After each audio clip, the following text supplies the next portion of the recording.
Kiran Bedi ma'am हैं। अच्छा। उनकी फोटोज देखती थी। उस टाइम मुझे पता भी नहीं था कि वो क्या हैं या फिर ये सब सर्विसेज क्या है। बस ये समझ आता था कि वो पुलिस ऑफिसर हैं, तो मुझे वही बनना था। पहली जी महिला पुलिस ऑफिसर। जी, फर्स्ट वुमेन आईपीएस।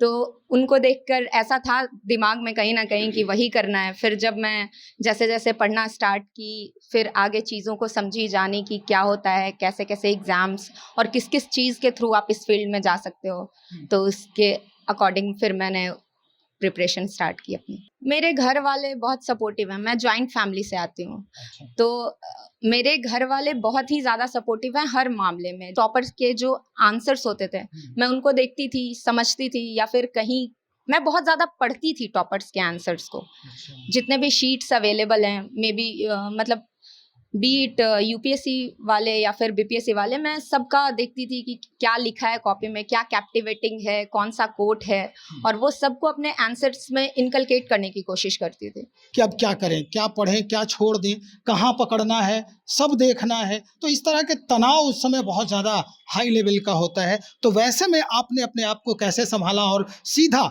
लक्ष्य पर निशाना साधा? जैसा कि मैं पहले भी बता चुकी हूँ, मैंने सोर्सेज जो हैं वो बहुत लिमिटेड रखे थे, तो मुझे बस वही रिवीजन करने थे। और फिर अगर लास्ट में बहुत ज़्यादा पैनिक होता था या फिर कुछ भी, तो जैसा ट्रेंड चलते आया है, बीपीएससी के क्वेश्चंस का ट्रेंड होता है कि कौन सा सब्जेक्ट कितने मार्क्स का है, तो जो ज़्यादा स्कोरिंग है, जो ज़्यादा स्कोरिंग पेपर है, लास्ट मोमेंट पे उन सब पे ज़्यादा फोकस करना चाहिए इंसान को, ताकि वो सिक्योर कर पाए अच्छे मार्क्स। नमस्कार, फिर से स्वागत है आपका चौकस भारत में और मैं आपका दोस्त ब्रजेंद्र। आज फिर से मुखातिब बिटिया है बिहार की 70वीं बीपीएससी सिविल सर्विस परीक्षा में उसने परचम लहराया है और कहा यह जा रहा है कि अब डीएसपी के पद पर तैनात होगी और बिहार के खासकर महिलाओं की जिम्मेदारी बड़ी मुस्तैदी से लेगी। तो चलिए बिना देर किए हम सीधा मुखातिब होते हैं, बातचीत को आगे बढ़ाते हैं, सिलसिला आगे बढ़ाते हैं और जानने का प्रयास करते हैं कि आखिर वो कौन सी आग थी दिल में जो इस मुकाम तक पहुंचाया। बहुत स्वागत आपका Aanchal Raj. Thank you so much. कैसे ये प्रेरणा कहाँ से मिली आपको सिविल सर्विसेज की? जी, जब मैं बहुत ज़्यादा ही छोटी थी तभी मैंने ऐसे ही देखा था, किरण बेदी मैम हैं। अच्छा। उनकी फोटोज देखती थी। उस टाइम मुझे पता भी नहीं था कि वो क्या हैं या फिर ये सब सर्विसेज क्या है। बस ये समझ आता था कि वो पुलिस ऑफिसर हैं, तो मुझे वही बनना था। पहली जी महिला पुलिस ऑफिसर। जी, फर्स्ट वुमेन आईपीएस। तो उनको देखकर ऐसा था दिमाग में कहीं ना कहीं कि वही करना है। फिर जब मैं जैसे जैसे पढ़ना स्टार्ट की, फिर आगे चीज़ों को समझी, जानी कि क्या होता है, कैसे कैसे एग्जाम्स और किस किस चीज़ के थ्रू आप इस फील्ड में जा सकते हो, तो उसके अकॉर्डिंग फिर मैंने प्रिपरेशन स्टार्ट की अपनी। तो ये प्रिपरेशन जो है आपने कब से स्टार्ट किया? क्या मतलब फर्स्ट क्लास से स्टार्ट किया या फिर 10+2 के बाद किया या ग्रेजुएशन में जब थे तो अंडर ग्रेजुएट थे उस वक्त? 10th के टाइम से ही मेरे मन में कहीं ना कहीं ये था कि मुझे यही करना है। पर ये चीज़ ज़्यादा फोकस, क्योंकि मैं एनसीईआरटी कलेक्ट करती थी, ये चीज़ ज़्यादा फोकस में 12th के टाइम आई। अच्छा। 12th के बाद फिर जब कोविड का पीरियड आया, तो मैंने जो बेसिक बुक्स होते हैं एनसीईआरटी प्लस जो स्टैंडर्ड बुक्स होते हैं, जी स्टैंडर्ड बुक्स होते हैं, और उस टाइम तो इंटरनेट और ऑनलाइन क्लासेस अवेलेबल थे, तो वहाँ से बेसिक्स अपने कंप्लीट किया।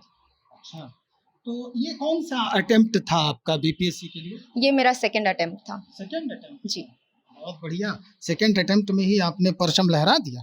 चलिए अब हम आगे बढ़ते हैं और बहुत सारे सवालात हैं उनके लिए भी जो इस बार परीक्षा देने वाले हैं या देने वाली हैं, तो कई सवाल हैं। हम सबसे पहले और कुछ जानना चाहेंगे बैकग्राउंड के बारे में कि आपके पिताजी क्या करते हैं, माताजी जो है वो क्या करते हैं, दादाजी का क्या बैकग्राउंड रहा है और किस परिवेश से आप आती हैं? जी मेरे पिताजी किसान हैं। अच्छा। जी, और मैं बहुत कम आयु की थी जब मेरी माताजी का देहांत हो गया। अच्छा।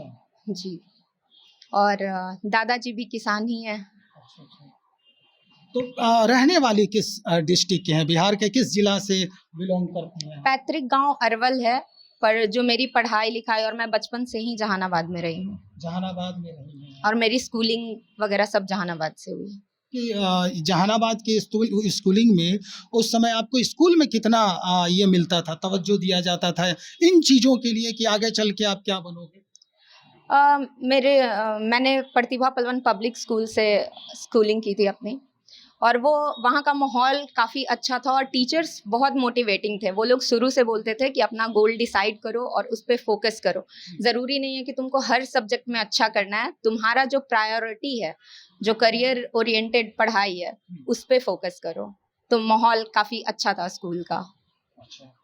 पिता का क्या रोल रहा आपकी इस तैयारी के दौरान, और जो घर का माहौल है अमूमन देखा जाता है, क्योंकि ये मेरी तीसरी इंटरव्यू है एक बच्ची से जो बीपीएससी क्लियर की है। तो मैंने जो पहले इंटरव्यू किया उसमें काफ़ी उतार चढ़ाव उनकी ज़िंदगी में रहा, और फिर भी उन्होंने कोई तीसरे अटेम्प्ट में, किसी ने चौथे अटेम्प्ट में, और आप तो दूसरे अटेम्प्ट में ही क्लियर किया है। तो किस तरह का परिवेश रहा था? मेरे घर वाले बहुत सपोर्टिव हैं। मैं जॉइंट फैमिली से आती हूँ। अच्छा। तो मेरे घर वाले बहुत ही ज़्यादा सपोर्टिव हैं हर मामले में। जैसे मैं अगर कभी थक जाऊँ तो मैं बोलती थी, कभी पेरेंट्स के पास, कभी भाई-बहन सब जो हैं सबसे डिस्कस करती थी कि अब लग रहा है नहीं हो रहा है, नहीं हो रहा है, या फिर जो फ्रेंड्स वगैरह हो गए। बट उन लोग को पहले से पता था, दे वर लाइक कि अरे तुम कोशिश तो करो, हो जाएगा तुम्हारा बहुत कुछ किया हुआ है। मतलब सेल्फ डाउट आना बहुत नॉर्मल है, और उतार चढ़ाव तो वो part and parcel of life है। तो आपको उन चीज़ों से डील करके थोड़ा कर लेना होता है। मुख्य परीक्षा का विषय क्या है आपका? ऑप्शनल जी। हिस्ट्री था मेरा। इतिहास। जी। काफ़ी पढ़ना पड़ा होगा उसमें। अभी तो ऑप्शनल जो है वो ऑब्जेक्टिव होता है।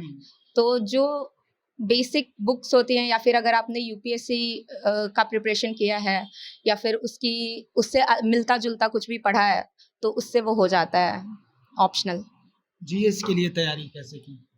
जीएस के लिए कोचिंग संस्थान या बुक्स वगैरह जो भी है? मैंने फाउंडेशन कोर्स लिया था परफेक्शन आईएएस का। अच्छा। उसके बाद फिर मैंने मेंस में मेनली मैंने सेल्फ स्टडी पे रिलाई किया है, या फिर जैसे टॉपर्स के जो आंसर्स होते थे मैं उनको देखती थी, समझती थी, या फिर कहीं मैं बहुत ज़्यादा पढ़ती थी टॉपर्स के आंसर्स को। अच्छा। जितने भी शीट्स अवेलेबल हैं, मे बी मतलब बीट यूपीएससी वाले या फिर बीपीएससी वाले, मैं सबका देखती थी कि क्या लिखा है कॉपी में, क्या कैप्टिवेटिंग है, कौन सा कोट है, और वो सबको अपने आंसर्स में इनकलकेट करने की कोशिश करती थी। तो उसके थ्रू, और फिर मैंने एक टेस्ट सीरीज लिया था एडुटेरिया का, और एक मेरे टीचर थे निहित सर, अभी उनका कोचिंग है सिविल सेवा मार्गदर्शन, तो पॉलिटी के लिए मैं उन पे रिलाई कर रही थी।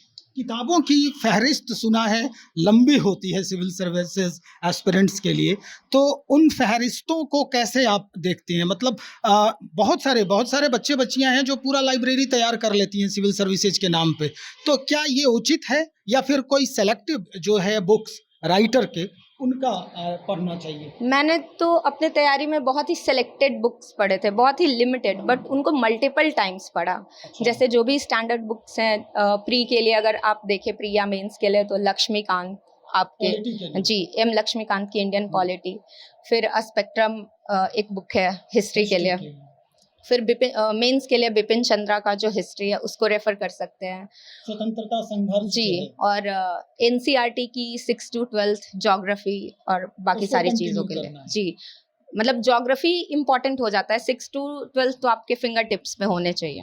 अच्छा। जी, तो मैंने बुक्स बहुत लिमिटेड रखे थे, बट उनको मल्टीपल टाइम्स पढ़ा है। Multiple times. लिखने की जो शैली है, मेंस जीएस में तो लिखना ही होता है, तो उसकी जो शैली है या फिर उसके लिए जो प्रिपरेशन आपने किया, वो कहाँ से सबसे ज़्यादा आपके लिए बेनिफिशियल सिद्ध हुआ? लैंग्वेज पे मेरी होल्ड अच्छी है। मैं स्कूल टाइम से ही मेरी होल्ड अच्छी है लैंग्वेज पे, और हिंदी या अंग्रेजी? दोनों। मैं हिंदी में पोएम्स वगैरह भी लिखती हूँ। अच्छा। तो मेरी लैंग्वेज पे पकड़ अच्छी है, इसलिए मुझे ज़्यादा दिक्कत हुई नहीं इस मामले में। और कोट्स वगैरह कहीं से कलेक्ट करके, या फिर कहाँ मैं उसको यूज़ करती हूँ, मैं ज़्यादा निबंध के लिए? सिर्फ निबंध के लिए नहीं, जैसे जीएस के आंसर्स में भी कुछ कुछ कोट्स का यूज़, मैं काफ़ी कम कोट्स याद करती थी, और उसको एक कोट को मैं देखती थी कौन से कोट को मैं कितनी जगह यूज़ कर सकती हूँ, तो जिसको ज़्यादा जगह यूज़ कर सकती हूँ वैसे ही कोट्स को मैं याद करती थी।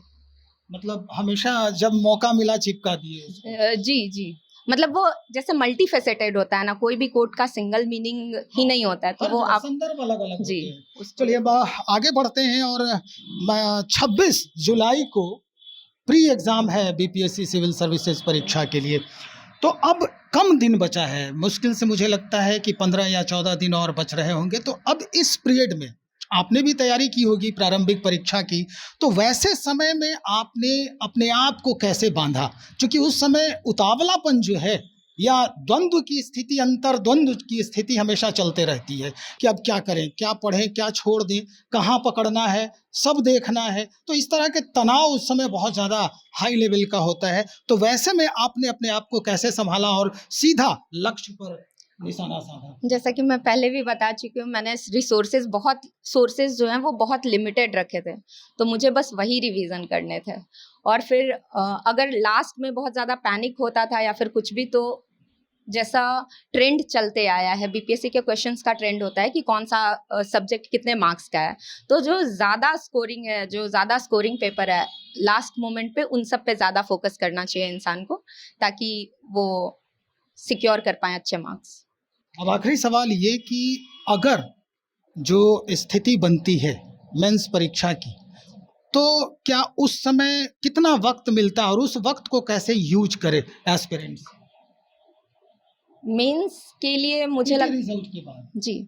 मेंस के लिए मुझे लगता है कि कभी भी अगर तैयारी शुरू करनी चाहिए तो पीटी से पहले मेंस की तैयारी कर लेनी चाहिए। बिल्कुल। एक बेसिक आइडिया होने के बाद इंसान को लिखते रहना चाहिए। और मेंस ऐसा है कि सबसे ज़्यादा मार्क्स होल्ड करता है, तो उसमें आपको पर डे लिखना है। कभी भी कंप्लीट आंसर को चेज नहीं करना चाहिए कि एकदम परफेक्ट आंसर को चेज नहीं करना चाहिए। आपको जो भी आता है, टूटा फूटा, आपका लैंग्वेज सही नहीं है, ग्रामर सही नहीं है, वो सब को अवॉइड करते हुए आप पहले अपना कंटेंट देखो कि आप क्या सोच पा रहे हैं, क्या लिख पा रहे हैं। और उसके बाद फिर टॉपर्स के या फिर किसी के भी जो सिलेक्टेड लोग हैं उनकी कॉपीज अवेलेबल होती हैं, तो वहाँ से उनकी कॉपीज को देखिए, लैंग्वेज समझ आएगा। और जितना ज़्यादा अवेलेबल कहाँ पे होती है? जनरली गूगल पे मिल जाता है, इजीली मिल जाता है। PDF में? जी। चलिए, अब आपसे संबंधित जुड़े हुए जितने सवाल थे वो समाप्त हो गए हैं और बातें तो बहुत लंबी है, लेकिन महत्वपूर्ण बातें हम करेंगे क्योंकि समय भी ज़्यादा नहीं लेना है। अब सवाल आपके, जो आपको मिला है, जो जिम्मेदारी मिलने वाली है, आपको जो पद मिलने वाला है, उससे जुड़ी हुई कई सवाल हैं हमारे, लेकिन 1-2 सवाल ही हम आज आपसे साझा करेंगे। सबसे पहला सवाल कि आप डीएसपी बन करके क्या करना चाहती हैं? सर, जो पुलिस की इमेज है जनता के बीच में, वो थोड़ा रूथलेस काइंड ऑफ है। लोग उतना फ्रेंडली नहीं समझते हैं, तो सबसे पहले तो एक फ्रेंडली पुलिसिंग की तरफ मैं काम करूंगी। और वुमेन ओरिएंटेड जो सेफ्टी कंसर्न्स वगैरह हैं उनको प्रायोरिटाइज करूंगी। अच्छा, अगर स्थिति आज की जो है, आज का जो माहौल है, वो तो आप लगातार देख ही रहे हैं। कई आईपीएस, जो महिला आईपीएस हैं, उन्होंने रिजाइन कर दिया। कई ऐसे हैं, आपको पता ही होगा। चूँकि मैं पटना में हूँ तो देख ही रहा हूँ लगातार कि कई लोग, अच्छे आईपीएस महिला ऑफिसर ने रिजाइन किया है।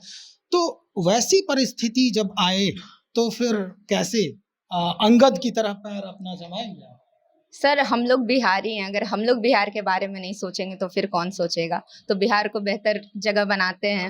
अगर फील्ड वर्क ही करना है तो क्यों ना यहाँ से लड़के जाया जाए। बहुत अच्छा। चलिए, बहुत शुक्रिया। आंचल राज हमसे बातचीत कर रही थी, डीएसपी पद पर आसीन होने वाली हैं। बहुत शुभकामना हमारे चैनल की तरफ से और हमारे चैनल के सभी जितने भी परिवार हैं उनकी तरफ से।